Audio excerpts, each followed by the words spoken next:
utter rubbish. It's the first time using that.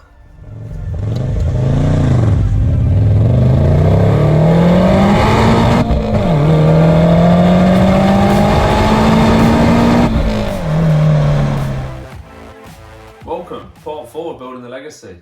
This is the one I've been looking forward to, and the reason you haven't seen any progress on them brakes and springs and any driving videos, because I started to strip down for this. This is all the single turbo stuff now, so I'm going to split it up into 4 bits. The first one will be the stripping down, second one will be the intake manifold and the fueling stuff you've got to do, the third one will be the rebuild fitting with TD05 turbo, and the fourth one will be the wiring and the link ECU that's going in.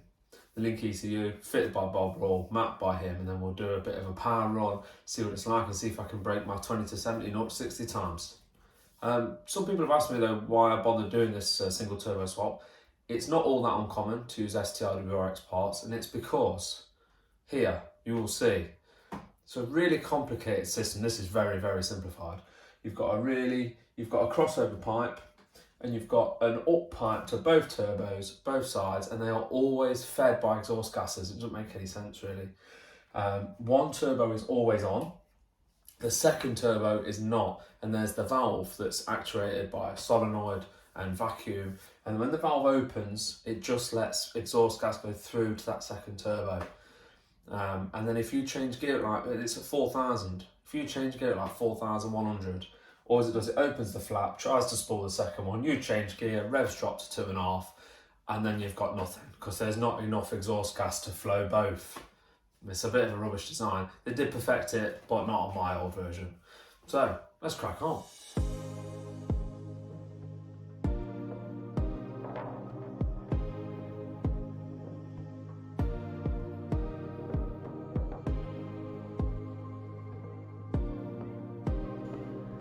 Right, so the first job really, I've got rid of this little plastic shroud here. Took my airbox off. I think that'll have to go back on for my math. Intercooler's like your first big job. And then, because obviously a twin turbo, to look down that gap somewhere, there, to loosen that. And then the other side of this plastic pipe, which is there.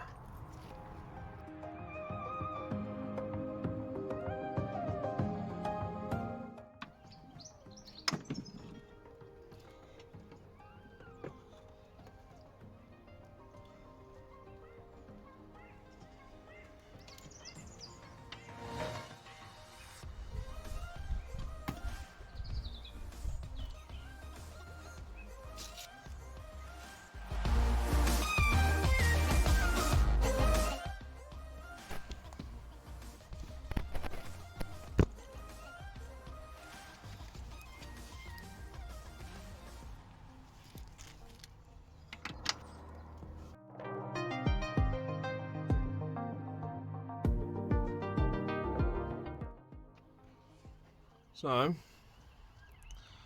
there's the twins lot. You can see the compressor outlet there. Take that heat shield off. I think I only take that heat shield off, don't think I've taken that one off. Same this side. It's a good idea while you're in here. Change this engine mount there. This one. It's called a torque mount, I think.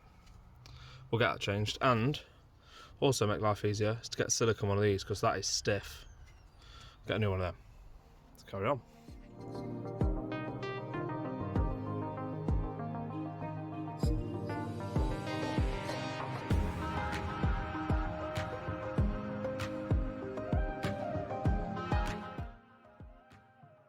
So, heat shield's off. You can see the small turbo, primary. Not a lot to show down there. Next thing I'm going to do is drop the manifold off. These, and then some more underneath, and then unbolt it from the exhaust manifold, which is down there. I don't know where all the bolts are yet. I've already dropped off a couple of bolts hanging the underside of the exhaust manifold. I want to show you this. If you're trying to get these off, these are a nightmare. You've got, weirdly, one bolt that goes that way, and then on the other side, one bolt that goes there. So you've got to split this casing into two, then it comes off. Probably the second should be the same, but we'll see. Right, let's get doing that manifold.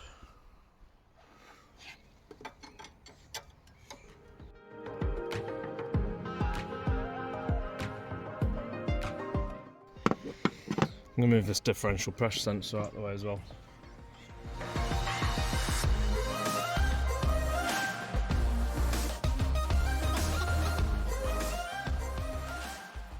So what I want to do, show you where I had some trouble. That was getting these bolts off. That bottom one, there, as you can see, sheared off. That's really annoying, and that was so tight. You will not be able to get a good push on that because of the angle without a 3/8 with a flexi head. I'm choosing a bit of a breaker bar, and I'll show you how they're supposed to come off. I've done one on this turbo, so I've got a good feeling about the other one.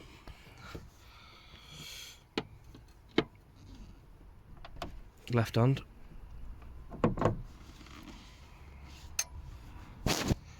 There we go, look. Not too much force. And then, look how free that is, that's just for one push. You should spin off. Yep, let's get M4 off and then drop these down pipes. Okay, so you've got to take the intake manifold off for this. It's not something I wanted to do, but you've got to do it really because there's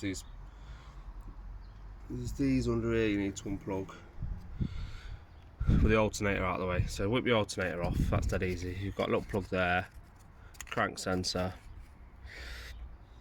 It looks like your temp gauge. You've got that to unplug. Not quite sure what that is. You need to unplug that too.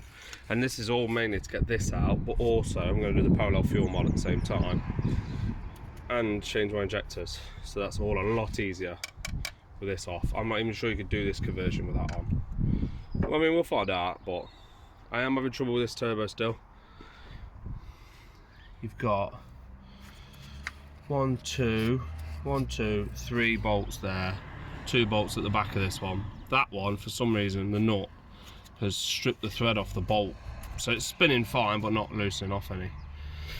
You've got your oil feed to disconnect, water feed to disconnect, your oil drain to disconnect, and then if we put it around to the other side where I'm actually getting this one off, you can see a bit more clearly the bolts that you have to take off there. Yep, there's another one hidden there. Now those, you've only got your oil feed here that you'll need to blank, that we'll get round to, and then the water on these are strange, but it's on the same side, so it uses the same pipe. Yeah, they will all come off.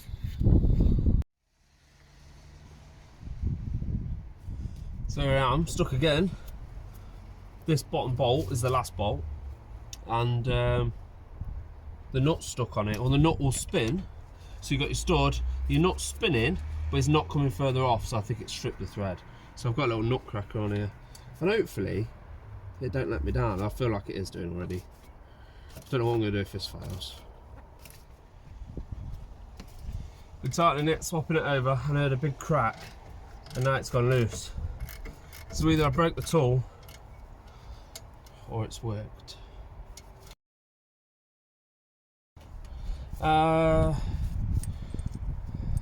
We broke the tool. Utter rubbish. It's the first time using that. What's it done to the nut?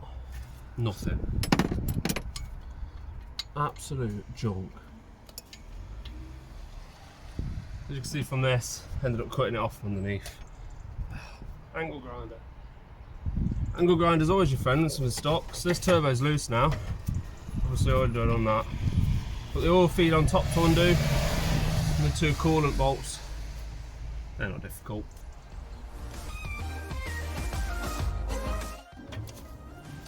Try not to damage that. Don't know if we need that on the single turbo conversion. Oh, it's tight. Probably should have cracked them while turbo was still bolted down.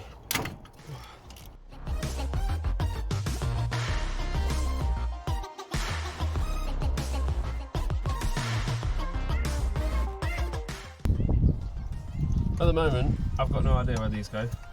So I'm going to leave that there. I'm going to leave my oil drain there. Don't think that suits the single turbo. Did drop a bolt down there. And I've been told you take your steering knuckle off. So I've got mine off mostly, and now it's stuck. We'll have another go at prying that off. And then we should be able to get this exhaust downpipe off. But yeah, it's definitely stuck on that.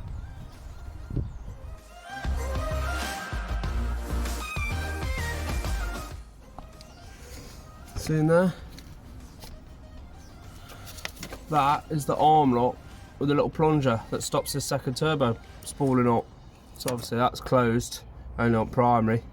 And then when that one detects whatever RPM or however it does it, open that flap up, start spooling this one. That has got to be so inefficient. With them turbos out the way, these things are a lot easier to see. And you can, I've only loosened off my steering knuckle. Don't know if that helped or not, but you can get that downpipe that was here out through the top. And then also, see there's a little nut, a little bolt, sorry, just there. You'll have to get that off to get your support bracket off your turbo, and I think you need a single turbo one of them, WRX something. And then, same the other side. With the turbo and the downpipe out of the way, you need to get this bracket off. Ooh, let's go down there. Should be able to see there's another hidden bolt. Hopefully that's helpful to get that side bracket off. We'll try to clear all the rest of that up. And then, just showing you underneath, so you've only got 3 studs holding each side of the exhaust manifold on. And obviously you can see there's a fair bit of room there actually, so they can definitely go at the top. So just disconnect your downpipes from your bottom manifold is all I did. So there's loads of room down here now. Yeah, and then they both go up through the top. I could just show you this.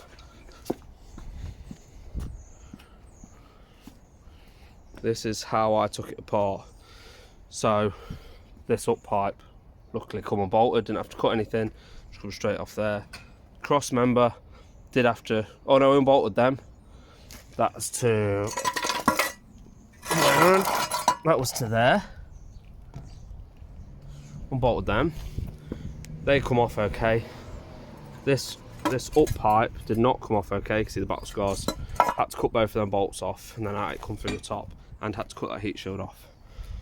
Right, let's go get the brackets out of the way.